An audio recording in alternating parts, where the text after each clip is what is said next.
Good evening, Dick. Thanks very much for your time. Now, if putting Eskom on the government's balance sheet is going to have the disastrous consequences that you talk about in the piece that you wrote, the question is, are there alternatives?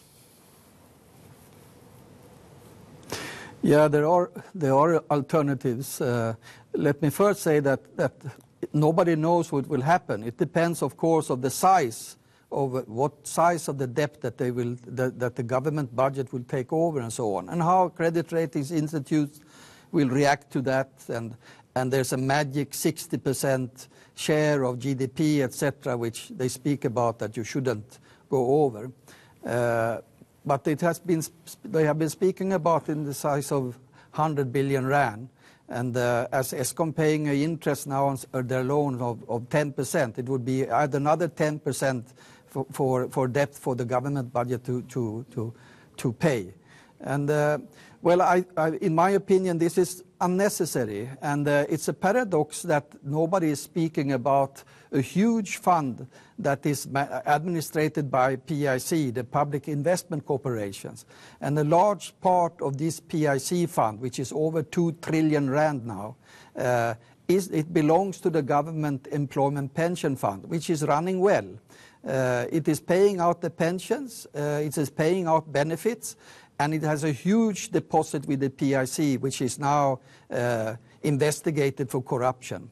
So I think that well, if it's a simple solution, I don't know, because the government hasn't prepared this in any way in any discussion with union representatives who sit in the board. So politically, there's some work to do. But I mean, you can, if you have such a large pension fund, you can use it to lend money to a state-owned enterprise in distress like Eskom at a regulated interest rate.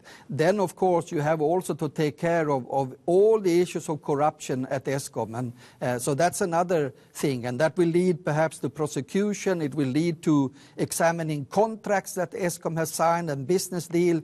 And on that, the logic of that may also be to call some of this debt that it's invalid, that it's odious debt, and it should not be paid back.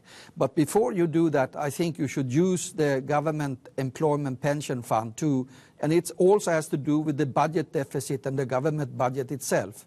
Austerity and cuts in education, health, transport and so on, I don't think they can go further down that road now. There must be a radical shift and some rethinking about who should be the main creditor of the state-owned enterprises and on the national budget. It should not be the finance industry, I think, because they are profit maximizing and it will increase the problem. Now, quite a number of things you are raising there. I want to sort of go through a few of them. One, you are making the point that you can't just throw money at this problem that is Eskom. You have to make sure that those who are guilty of bringing this utility to the bad state that it is in now have to be prosecuted. But if one listens to virtually every speech that the president makes, he makes that commitment, he makes those undertakings that they are doing everything in their power to make sure that those who have done or committed wrongs are indeed brought to book. Does that not satisfy at least one of the requirements you're saying are needed before anything happens? Well, when it's done and when we really see prosecutions, then of course both I and many others will be satisfied. But let's see how this saga ends now. I also, like you and many, I think many of the viewers put a lot of hope to the Zondo Commission and what will happen. But I mean, if you start to go for individuals who have signed deals and who are corrupt, it leads also to the loans themselves that Eskom is paying finally, because to strike all these also corrupt business deals Eskom has obviously been forced to borrow money, and they have borrowed from the finance industry, who is charging a 10% interest rate, and that I think is completely necessary. So you have to sort of use one tool to fix one thing and another tool to fix another thing. Some tools you use to deal with the corruption, and other tools you have to use to fix the financial problem of Eskom, because it cannot allow to go bust. Me myself had an outage yesterday in the house of 4 hours with no electricity, and of course we cannot have such a situation in the country. So this has to be dealt with. There is a solution, and I think the trade union representatives in the board of the pension fund, the large 1.7 trillion rand pension fund, they should work to change the investment policy of the pension fund, because the pensions and the benefits are safe.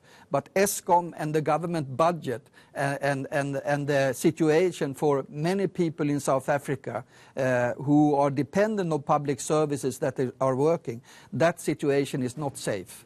Now, we have, of course, I mean, we know that the rules are far from being changed as things stand, and there are some unionists, in fact, unionists are arguing for that now, but that hasn't happened.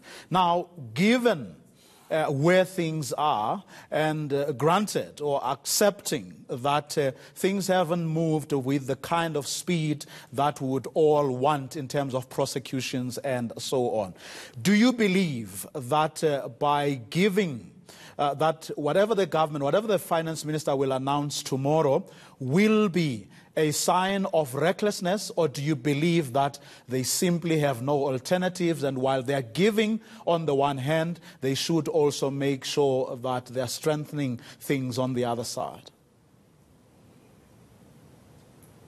I don't think that I don't expect decisions that deviate from the road that the government is already traveling on.